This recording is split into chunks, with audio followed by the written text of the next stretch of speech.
What's up, everybody? Happy Monday. Hope all you're having a great day so far. So getting into this episode of Days, all these alliances that everybody have, all these deals and stuff that everybody have together is starting to fall apart.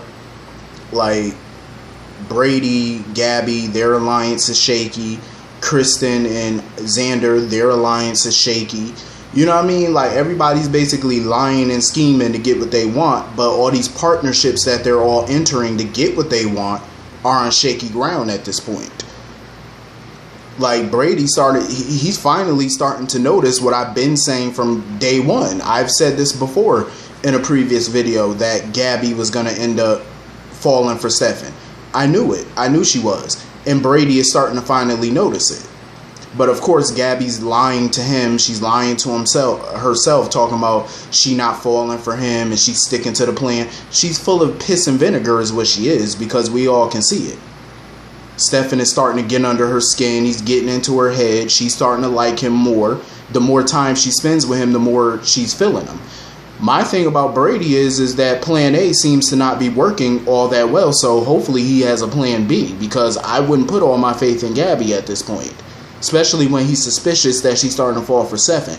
Now that he's suspicious, you would think that he would try to come up with another plan just in case this one falls through. Because I have a belief that it will fall through. Because it's obvious that she's starting to fall for Stefan day by day, second by second. And it's not going to be good in the end. Because then again, you run the risk of, what if Stefan finds out that she entered this plan with Brady from day one? How is that going to change him? You know, like, how is that going to affect his mindset towards Gabby? You know what I'm saying? Like, or maybe, you never know with Stefan. Even though I doubt that he knows about this plan, but there is a chance that he can find out about it, and then what? You know what I'm saying? He finds out, then what happens? Like, is he going to forgive her? Is he going to try to get revenge? Throw her under the bus in a situation? Like, all of those things you have to think about and take into an account. Because Stefan is unpredictable when he's wounded. So you just never know what he's going to do. And of course, everybody's running around thinking that Nicole had this nervous breakdown or whatever after Holly passed, or supposedly passed. Eric thinks that she's having a breakdown. Abe is starting to think the same thing. But my whole thing is, Abe showed up at Nicole's hotel room and he saw that it was trashed. What I'm confused about is, how come he never went to the police about it? Like, if you go to somebody's hotel room and you see that it's trashed and somebody totaled it, like threw things around, and it looks, you know, totally just ransacked, why would he not go to the police about it? That's what confused me, because I could have sworn he would have told Eli or Lonnie about it and they would have investigated it. He didn't even mention it to Eric. That's what was surprising to me. Like, he just basically kept it to himself and kept it moving. I'm like, the Abe I know would have definitely called that in. He would have definitely told the, Salem PD about it at the very least. But he didn't say jack squat, which was confusing.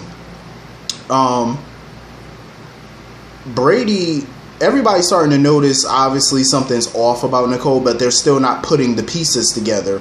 That is Kristen who's really behind this whole fake Nicole mask situation. I can't wait for this storyline to be over. Only reason why I can't wait is because I can't wait to see the look on everybody's face when they see that they've been played. And the big question is Nicole even really alive? That's what we really don't know. Like, is she really alive? I'm starting to believe I think she is. Because Nicole is that character I don't see them killing off permanently.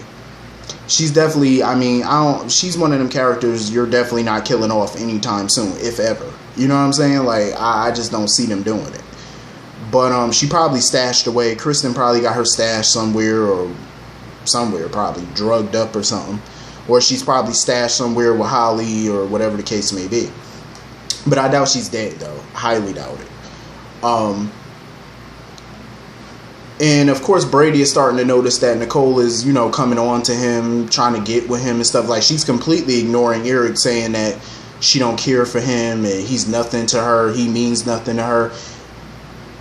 Brady, and then she started kissing Brady. I'm like, Brady, figure it out, Brady. Put two and two together. How are you not figuring this out, that this is not Nicole? Like, figure it out. It's not that hard. Because I know him and Nicole had their little sexual relationship in the past, but it's like, come on now.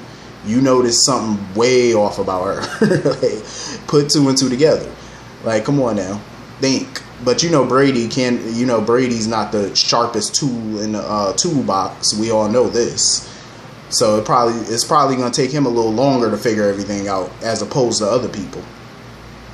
Honestly though, I can't blame Ted and Kate for throwing Stefan under the bus. I mean, you have to think about it. You're dealing with a lesser of two evils here. You either have or want to deal with Stefan as an enemy, or you want Kristen as an enemy. Me personally, I would rather go toe to toe against Stefan than Kristen, because Kristen is all these things. She's in a class all by herself. Like, Kristen is delusional. She's dangerous. She's psychotic. She's all these things. Why would you want that kind of person as an enemy? I mean, think about it. Even if Kristen went to prison, who's to say she couldn't reach out from prison and do something to Kate, Ted, or Kate's children? I mean, she's already threatened Kate's kids, threatened to harm them. So Kate, at the end of the day, she's just trying to protect her kids because she knows how crazy Kristen is. She takes after Stefano. Like, Kristen has no limit. There's nothing that Kristen would not do. You know what I mean? The chick is that crazy. So it's in their best interest to pin all of this on Stefan. Because, like I said, it's a lesser of two evils. I'd rather deal with Stefan than Kristen. You know what I mean? Because with Kristen, if you cross her, she will kill you without hesitation. Like, that's how nuts she is. But I mean, Kristen's plan is a good plan. You know what I mean? Like, basically pin all of this on Stefan so that she could reap the reward and take over Demir Enterprises. It's a smart plan, but it has one hiccup, one little problem. Xander. Because Xander made it abundantly clear that if he goes down, Kristen's going down with him. You know what I mean? So now that Xander's been arrested by Lonnie, what's to stop him from snitching on Kristen? That's the biggest hiccup of this all. Because he has the power at this point to exonerate Stefan. Because you got Kate and Ted basically saying Stefan was the one who locked him in that room. Stefan is pleading his innocence, keep telling everybody he didn't do it. And I don't blame, Stefan for trying to find some evidence to prove otherwise. That's why he went down to the tunnel, to where the secret room that they were kept in, trying to find some evidence or something that could exonerate him. The main person who can exonerate him at this point is Xander. Because if Kate and Ted are not willing to tell the truth, Xander could easily say, well, I've been working with Kristen. He could tell them the whole truth. And that's basically what he was going to tell Eli and them.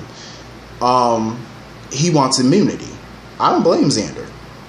I mean, at this point, Kristen has threatened to kill him. So at this point, what's to stop him from snitching on her? She ain't got no real dirt on him. He could get immunity and she could go to prison. Even though I'm pretty sure she still wouldn't go to prison, but I mean, it's worth the shot. But he basically told Eli and them that he wants immunity. In exchange, he'll tell them everything they want to know. He'll sing like a canary. So that screams trouble for Kristen, because once he opens his mouth and implicates her, the jig is up. You know what I mean? Like, it's all over. I kind of feel bad for Hope because she has this blind loyalty to Ted. She's, believing everything Ted says and comes out his mouth. But Ted ain't doing nothing but playing a game with her too. He's a snake. Ted is up to his eyeballs in all of this mess with Kristen, Xander. Once his involvement comes out, I feel like Hope is going to feel stupid. Because you put all your faith in him and he's sitting here lying to your ass. Like, he's all up in this situation. And I feel bad for her. Ted ain't nothing but a snake who's only worried about Ted. Like, he's all about his self-interest. And Hope gonna find out real soon not to trust his ass. But like I said, I don't blame Kate though. It is what it is. I mean, you gotta protect your family at all costs. But I have a feeling this is still gonna come back to bite her in the ass at some point. But at least Stefan and Gabby are figuring this out though. They're basically figuring it out. They think that Nicole has something to do with Ted and Ted being locked up in that room, because remember, she was supposed to go down there to get the champagne. and she was acting all weird that day, and she came back without the champagne. So when Gabby was going to go down there and get it, remember, Nicole tried to stop her from going down there. So they're starting to put the pieces together. They still don't know that it's Kristen, but they're putting two and two together as far as her schemes and her machinations and stuff like that. Because Stefan ain't about to go to jail for nobody. And at this point, he needs Abe to keep his arrest quiet and stuff, because once the media hears about it, the board is going to find out about it. And you already know the DiMera board, they're going to be quick to, fire him as CEO. And that's exactly what Kristen wants. But I feel like a lot of these plans are not going to come to fruition. You know what I'm saying? Like I said, Kristen has this brilliant plan, but there's one snag, Xander. You know what I mean? Once he opens his mouth and start talking, it's a wrap. But anyway, as far as Eli and Lonnie getting married, I'm happy for them, but I've never been big on them as a couple, because I always felt like during their relationship, their on and off situation, I always felt like Lonnie was the one playing games. Every time Eli made his intentions clear with her, she would find something to sabotage the relationship. Like, she was always playing some type of little stupid, childish game. So I just hope that she's matured since then, and that hopefully when they do get married, she can grow up and stop playing those little games. Otherwise, there's always going to be off and on between them. It's always going to be hot and cold, and that's what you don't want. But anyway, I enjoyed this episode. This whole situation with everybody is a hot mess. Hopefully Hope figures things out with Ted, because she needs to know how much of a snake ass slime ball that he is, and that he ain't doing nothing but playing games. But anyway, this was a cool episode. Hit the comment section. Let me know what y'all thought about today's ep. I'll see y'all all later. Peace.